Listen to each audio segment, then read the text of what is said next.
All right, we're live. All right, good morning, everyone. It is Thursday, January 9th, just after 9 a.m., House Government Operations and Military Affairs.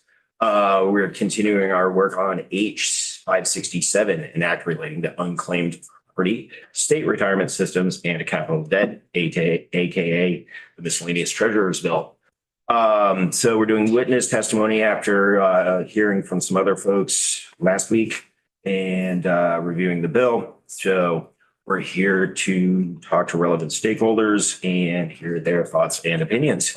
So we'll start off with Josh Hanford. If you could, sir. Good to see you again, Josh. Start charging you your rent.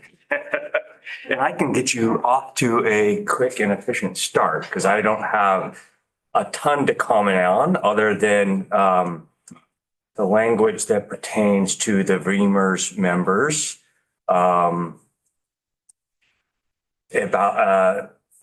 is in line with we don't have any concerns on that language. It sort of tries to clarify it's consistent across the state employees and VEMR's systems. We don't believe it would have any negative impact on our members. Certainly reserve the right, if anything changes along the way here, to come back and talk to you more. But we've checked in with the folks that sort of monitor that on our end and don't believe this language creates any concerns for us. That's really all I have to say here. I wish I had like something that officially on the prepared, but the thunder bender that prevented me from getting to my parking spot this morning has me a little behind schedule. But Somebody bender your fence? not mine. No, just couldn't get where I was going. Okay. We're all good. Can't get there from here. Exactly. But yeah, pretty short and sweet for us. I don't know if you have any specific questions, but we believe this is sort of technical from our perspective on the areas that we concerned with. No, I mean, that's kind of what I was looking for, was just the opinion as it was relevant to your association, your Yeah. organization. All right. Any questions for Josh from the table? Seeing no hands. You're relieved, sir. Thank you. We'll be back. Appreciate it. Yes. All right. Up next, Tim and Jennifer. Decent. I'll have the president of the Sheriff's Association sit in the good chair. I'm sitting this one right here. We have pretty brief testimony. Tim Leaders, we want Department of State Attorneys and Sheriffs, and Jennifer Harlow, Sheriff of Orleans County, President of Vermont Sheriff Association. so we did Deputy Treasurer Scher and I did speak on this briefly, and I know the treasurer will be coming in to speak with majority of the sheriffs in a couple weeks, which will be great to just talk through. As Tim Duggan knows, so I used to work in the treasurer's office. So I remember some of the history on this, and there was a transition a few years back, and so this mostly pertains to everyone remembers in this committee. There's the pure county side of the sheriff's operations, and there's the state side of the sheriffs do, which is where I fall in. And so, with respect to the state side, we pay the salary and benefits of the sheriffs, and we also have the state employees that engage in transport activity. They're state employees under a Supreme Court decision. And so those are really under our department, but we allocate them for law enforcement supervision to local sheriffs. Not every sheriff has a transport deputy or deputies, but they are spread across the state. Sheriff Harlow has 2 transport deputies in Orleans, for example. There's 25 FTEs in the transport program, 21 are currently filled. Conversation for a different day, but BAA will hopefully help us fill some of those vacancies. Overtime is driving us through the roof. Have to say it when I'm in the room here, even though it's totally. With respect to this bill, it really will come down to the continued culture of compliance that I think the treasurer is trying to engage with, so that this doesn't have to be exercised. And we're talking about Section 6 of the bill relating to the state system. And there are some sheriffs that opted to go into the state system and some that are still in the VEMR system, as you know. And so equalizing and creating some equity between the enforcement provisions is well intended. And as a former Treasury employee, having the supportive fiscal health across the system is something that you'll never hear anyone in our department or across the sheriffs have any issues with. The retirement funds need employee and employer contributions always.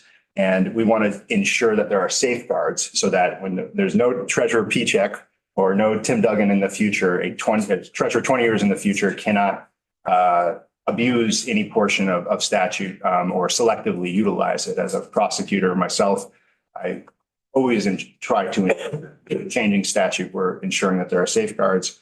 And those can both be in statute, but also in MOUs, administrative practices between agencies and departments. And so we're going to continue that side of it, regardless of what's happening here. If if the sheriff in a particular county who should be contributing falls out of compliance, and we're aware of particularly one sheriff who did fall out of compliance, who also happens to be removed from the ability to engage in law enforcement activities in the northern part of the state. We engaged with that sheriff and helped to make clear that the employer contribution is vital, and the employees that work for that individual in that county deserve both sides of it, and they shouldn't be punished for any of that. So we are supportive of creating some equity, and I'll leave the remainder for Sheriff Harlett to detail as well. Yeah. Just a quick question where you caught that contributions not being remitted properly or on time or whatever the details were. How was that flagged? Did you catch an audit or? It was flagged by the director of the retirement division to us, and then we engaged with that. They had been engaging with that sheriff, and they were not having success, and despite really good efforts. And so then Annie Noonan in our department got on the phone with that sheriff a number of times and brought the individual into compliance. And I should also mention, with me in the room today is Annie's successor, the new director of labor relations and operations, Lauren Clemens, who comes to us 20 years of experience at Social Security. And so the federal government's loss is our major gain. So that Lauren is the successor to Annie's position here and engages with the sheriffs on lots of issues. But that's the story with that one sheriff in particular. Okay. Table is yours. Just, we're mostly looking at this and speaking with the treasurer's office. We are looking in compliance with this, but looking again for safeguards. The treasurer is going to be coming to meet with us, like Tim said, in the next couple of weeks. So we're looking forward to that conversation and may have more to offer after that. But right now, that's what we have. Thank you. All right. That's it. Any questions? Representative Cooper, Burlington. Some sheriffs are in favor, some. We looked to the retirement division for that breakdown. I don't exactly remember the full breakdown on that. If you may, sir. Tim Duggan, Director of Retirement Systems and Treasurer's Office. In Beavers, we have Essex, Chittenden, Grand Isle, Washington, and Orleans. So there's 5 there. And then in BSERS, this were 5 on BSERS. We have Lamoille, Bennington, Franklin, Orange, Rutland, Wyndham, Windsor, Bennington. And then previously Addison is Tech. Conversation for a different day. Continuity comes to mind. Yes. Okay. Thank you for that, Tim. Any other questions? This stage, seeing no hands. All right, we are moving along briskly. Thank you. Thank you. All right, up next, Sergeant Mike O'Neill. And I also have Dan Trotter. I think Dan will testify for us. I think I'll testify one pretty quick too. Okay, that's totally fine. If you feel like coming up as well or leaving him isolated on its own, that is your call. Retired, sorry. Okay. I didn't have that footer on my cheat sheet. I'm one of those. Let that thing go. No. Good afternoon, good morning, excuse me. My name's Dan Trotter. I'm a sergeant with the state police. I'm the president of the Vermont Troopers Association. And Mike O'Neill, I'm the director of the association and a retired trooper. So we will be short and sweet as well. We did have a chance to review the language in this, and I was also a member of the previous pension task force in 2021. And again, we would be in favor of creating this task force, and as it's presented here, we're certainly in favor of the language and all of the stakeholders in it. And certainly we are in the same agreement. Anything that we can do to maintain the sustainability of this for our retirees and for the taxpayers and everyone else is certainly a noble goal and something that we look forward to working with. So. It'd be the first time too, there's a task force that they start their work on the same page, going in the same direction with a common goal, because there've been some pretty divisive issues over the past years. We've gotten to good points with them, but there were some challenges, and I'm hoping this is something that starts with everyone going in the same direction. So I guess in summary, as far as words on the page, you're finding everything amenable. Yep. With how it reads right now. Yep. Absolutely. Okay. Questions from the table? Thanks, man. Thank you.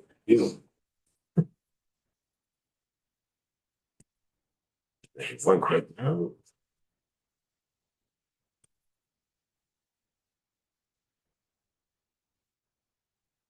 Oh, yeah, was gonna start early today. Right, Steve Howard, how you doing, Steve? Well, how are you? Doing? It's Thursday. We're almost there.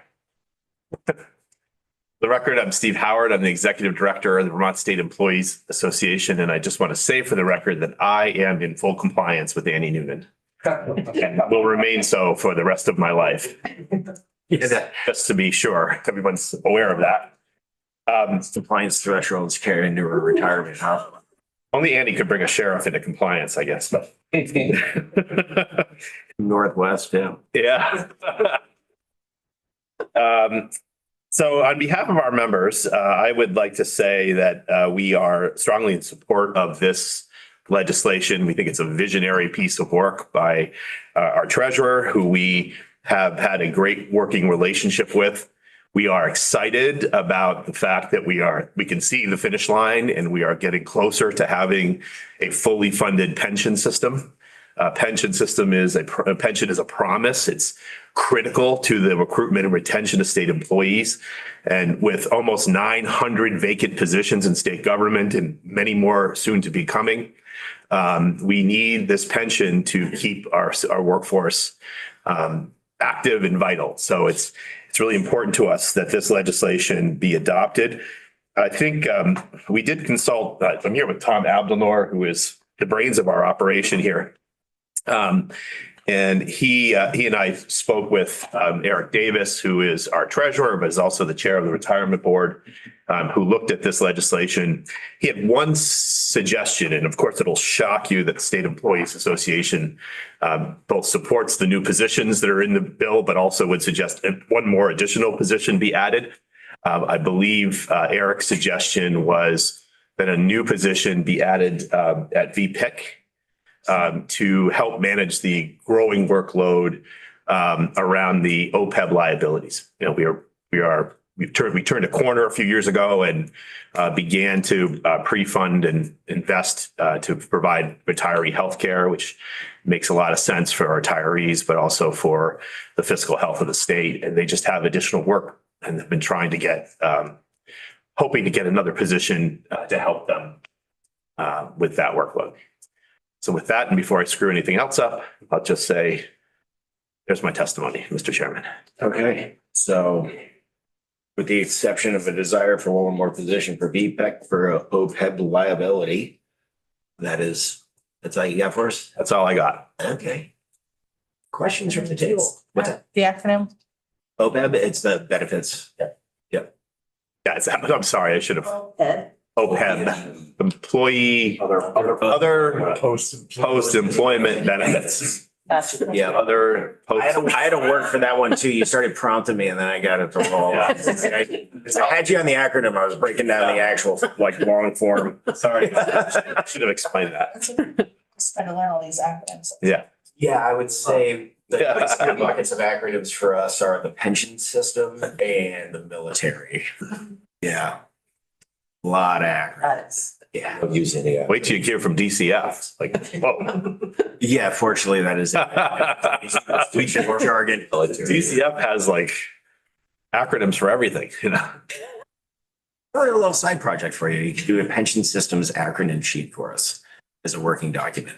What a great idea, Tom. Throwing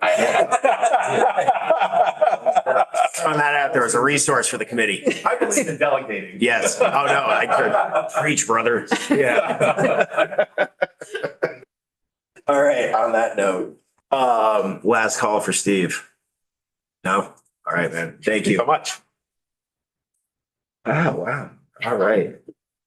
Colin, good to see you. It's been a while. That's been a minute. I mean, you're I'm across. the persistently across the hall. Yeah, that's. You never saw you over there. Wonderful. Well, thanks for having me. For the record, Colin Robinson, Vermont NEA. And just want to sort of join the chorus here in thanking the Treasurer's Office for their work on this. Before I get into some substance, I just want to mention point of education is that obviously we represent K-12 educators, and that includes support staff as well as licensed teachers. So obviously the teachers are in VISTERS, the Teachers Retirement System, but actually 2/3 of the participants of VEMRS are school employees, bus drivers, food service workers, paraeducators, business managers. And so folks often don't necessarily realize that, but we also represent a significant number of the folks in the VEMRS system. So as it relates to the task force, obviously tremendous hard work was done by all last time in 21 and 22. And we recognize that this little mini task force is an important step to landing that plane so we can realize the fully funded promise of the pension system by 2038. So we are comfortable with that language and appreciate that work. On the OPEB side of things, absolutely recognize that now that we're on this path of pre-funding, and we have significant funds that are there, they should be invested in the most economically advantageable way to the system. I also just want to say that I think it might have flown under the radar. Maybe you all had an opportunity to hear from Tim Duggan and his team, but the Treasurer's Office just did phenomenal work this summer related to the teachers' retiree healthcare benefit. And the VISTERS board turned around and did some phenomenal work this summer, realizing that Blue Cross Blue Shield's Medicare Advantage plans were going to come in incredibly high plan costs, and really just want to acknowledge their incredible work to turn that around to both save taxpayers money on the OPEB side of things, as well as retired educators and teachers money. So that's section 8 through 20. And then the final thing I just want to mention is in sections 21 and 22 of the bill, and we appreciate the Treasurer's Office having this language in there, and Representative Bonrong having this language in there. This would allow a person who is elected to serve as the president of an employee organization who otherwise would be eligible to participate in VEMRS or VISTERS to, in an actuarially neutral way, receive and be allowed to purchase service credit for their time serving as president of that employee organization. This is already allowed for folks who provide service to the Peace Corps, to the military, time is teaching in another state. And this is a cost borne solely by the individual, but it would acknowledge that service that they provide to the state and the community. And so just wanted to acknowledge that section as well. Okay. Questions for Colin? Wow. I saw this body mass. I thought we were going to be at least like an hour. Actually, Yes, please, Representative Nugent. this seems very obvious, but I just want to make sure I'm understanding. When you say acknowledge, you mean you approve of it or support it? Absolutely. Yes. Yeah. To be clear, we appreciate and support this I one. took it as one of the same. Yes. No, but thank you for that No, clarification. good clarification. There's a lot of opaque. Words matter in this building, right? They can. Like, you're- Yeah, no, so we're really trying to get this thing close to being voted out soon. So this was a big part of the process, hearing from everybody. So a course of support is very welcome. Nothing else for Colin, please, sir. All right. Thank you all. Happy to come back anytime. Sure. Yeah. We got the good coffee. That is true. Hello, sir. Good morning, Tim Duggan. I'm the Director of the Vermont Retirement Systems in the Office of the State Treasurer. Today, I think I'm here with the hat on that is the Director of the Retirement System specifically. The three chairs of our retirement boards, the VISTers, VSERS, and VEMRs, have asked me to come in today and share their support for this bill.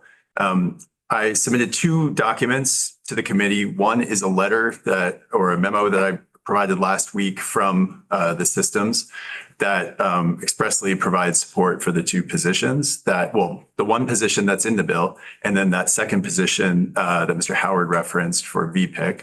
Our boards heard from VPIC and they heard from us at our January meetings, talking about the bill generally, but also specifically the position requests that we have in the retirement division and that VPIC has in VPIC.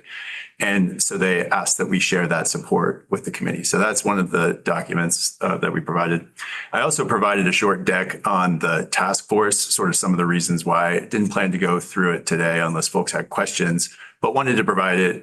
It's a bit of a wonky topic, and we were just trying to break it down and make it simple as to why we think that's a good idea right now to put that task force together to look at our funding policy as we approach our full funding date in 2038.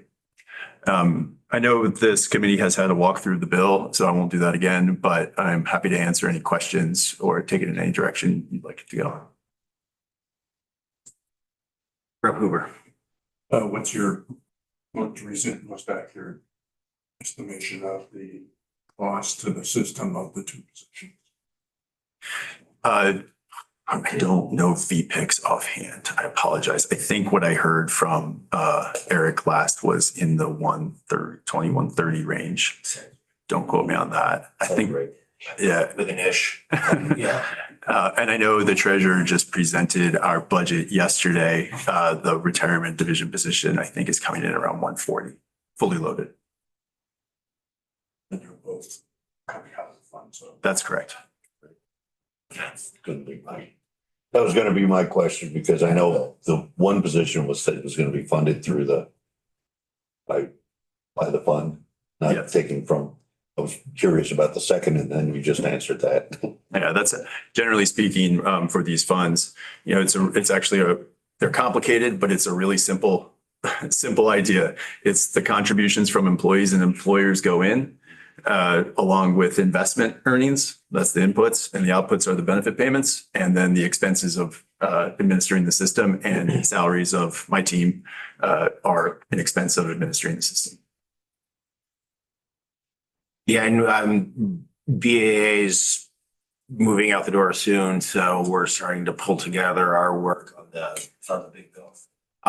So you have a conversation a little bit later about a memo from you folks to have something to work off as we start building our budget memo for appropriations. That is very much on our radar. I assumed, but hey, we're here, we're being formal.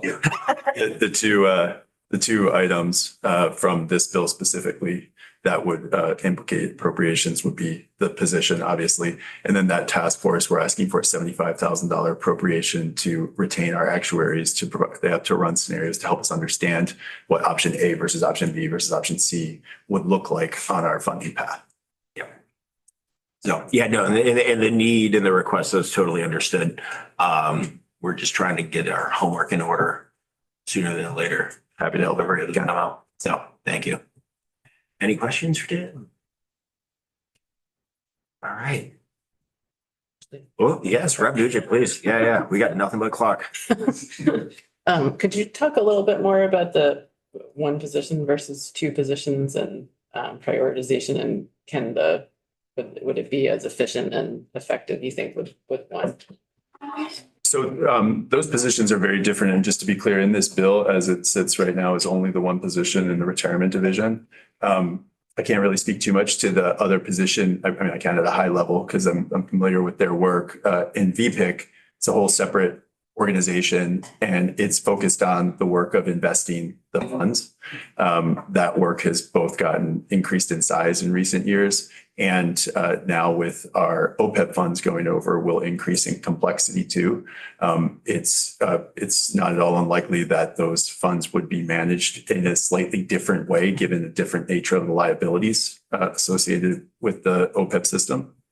So increased size and complexity there. And really, it's a similar story on our side. It's just different types of work.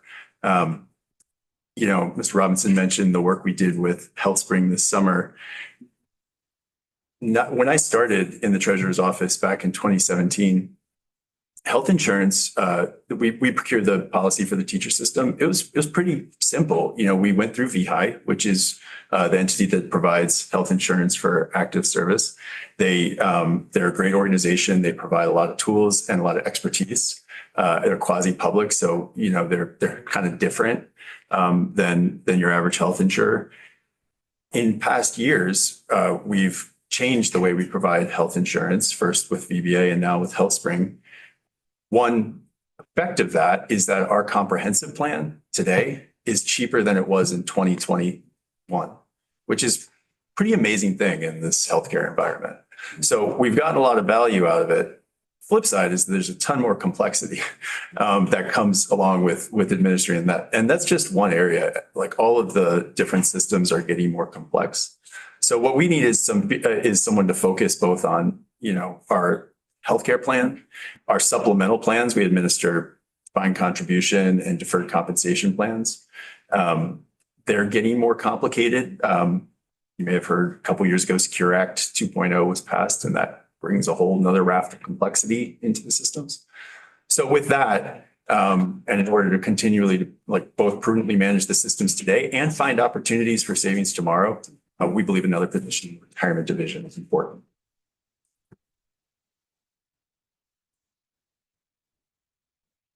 Anything else, Tim? That's it for me. Thank you, sir. And finally on the list, we have Nick Kramer. Very grateful to all of the foregoing witnesses for leaving me the full hour and a half, which I intend to fully utilize. Just cable is yours. Pontificate. Yes. I will be brief. For the record, Nick Kramer, I'm the Chief Operating Officer of the Agency of Administration. Good to see the committee again, be back in the room. I've been asked very specifically to testify on section 23 of the bill, having to do with some amendments to the CDAC statute. So I'll keep my comments limited to that section, unless, of course, there are any other questions from the committee. But the brief history here, and I apologize, I haven't had a chance to catch up with prior testimony, so I don't know if the committee's gotten a primer on this section or not. CDAC is, of course, the Capital Debt Affordability Advisory Committee, which is a statutorily enabled body that meets annually to review the kind of portfolio of state debt and issue recommendations on what they believe to be the prudent amount of debt that we can issue, general obligation debt moving forward. That sets for the committee's information, kind of the swim lanes for the capital bill, among other things. That's fine. So every so often, the committee in their due diligence takes a look at their statutory charge, thinks about if any updates are needed in the space.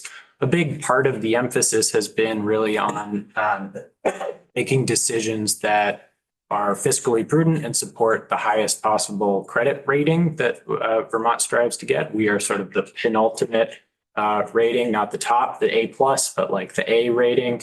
That's not the actual letters, but I'm using like grade school terminology. And we're, of course, always striving to get back to AAA, which we used to be at one point. And so in order to do that, the committee often looks at kind of what's the latest and greatest in terms of what rating agencies are looking at. And then other metrics too. There's a whole list in the CDAC statute of things that they look at. 2 years ago, so in the fall of 2024, there was a robust conversation about making some updates to the statute. The committee, which meets several times over the course of the fall, had some back and forth and exchanged a couple versions of proposed edits. there were a couple different things, but specifically today, what's showing up in this bill is there was discussion about two points. One was, we're a state with a lot of aging infrastructure. And it feels like that should be important, right? As we think about specifically general obligation debt to fund capital projects, shouldn't we be looking at some metric of how old is our stock, right? And how old are our buildings? And does that inform, do we bond more? Do we bond less as part of one of many things? So there was some back and forth about the language to use there. I think an initial draft supplied by the treasurer's office used the term capital asset depreciation ratio, which is a really specific thing in accounting as a metric to look at. The committee had some discussion about that term, noting, among other things, that like per the capital asset depreciation ratio, the building that we're sitting in might have a significantly lower value than some of us would apply to it just using common sense. And so there were just some qualms about using capital asset depreciation ratio specifically.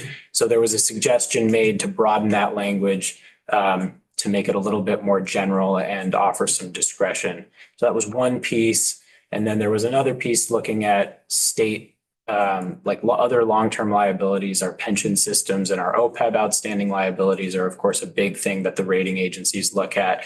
And in that conversation, there was an initial draft that said there was an intention wanting to add flexibility to what CDAC could look at in terms of the metrics. There was some language that said other metrics at the committee's discretion. There was a robust conversation just saying, well, that kind of is a slippery slope and opens the door to like real volatility in terms of what the committee uses annually to inform their report. Why don't we tie it to other metrics as adopted by credit rating agencies, which is part of what we're striving to align with. So it's a lot of technical detail. That's sort of my want. Apologies, but that's the long and the short of. There was some conversation about both of those two pieces, given to understand that just unwittingly, kind of through an oversight, the recommended language that was presented to the legislature last year on behalf of the committee was just an earlier version of the language that was being discussed. So those two pieces that I just outlined, those final recommendations didn't make it in to what was presented to the legislature this year as the committee was looking through. There was some chin scratching because they thought, didn't we talk about these two pieces? So this year in fall of 2025, as they met, we just all unilaterally resolved to make the correction. And so that shows up in section 23 of this bill. So the administration is certainly supportive of that. Okay. Take any questions? John, thank you for that context on the back end too. Yeah. So I'm glad to hear that this language, in working on the language here with council and the treasurer's office, I didn't have that sort of backstory. So I appreciate that very much. It's sort of everybody working together to solve for X. So things happen, right? A lot of balls in the air at this time of year in particular. So we're glad that it's did. Okay. So bottom line, words on the page are amenable to section 23 for you and your agency. Certain thumbs up. All right. Yeah, enthusiastically supportive of technical corrections. And that was great, benign delivery. So, yeah, appreciate that. Do we have questions for our guest? Seeing no hands. All right, so the hope is we gotta, have a conversation about this other position request. We need to chit chat on that, but other than that, it seems based on the testimony today, things will be pretty well teed up. My hope is to get this bill out of here, out of our room, because it's going to have stops on the train. End of next week, early the following week, when we all tune it in. But any commentary from the table right now? That was brisk work. All right, committee, when we break, we don't have anything until 11, but we all have multiple bills we're working on. So we utilize that time to hone in the things that we have moving. So we won't be on air for that, but we will all be moving our brains and our pens. Thank you very much, everyone. And Nick, if you could take us off, please, we'll come back at 11 for a flyby on H 541. That's something judiciary's been working on pertaining elections.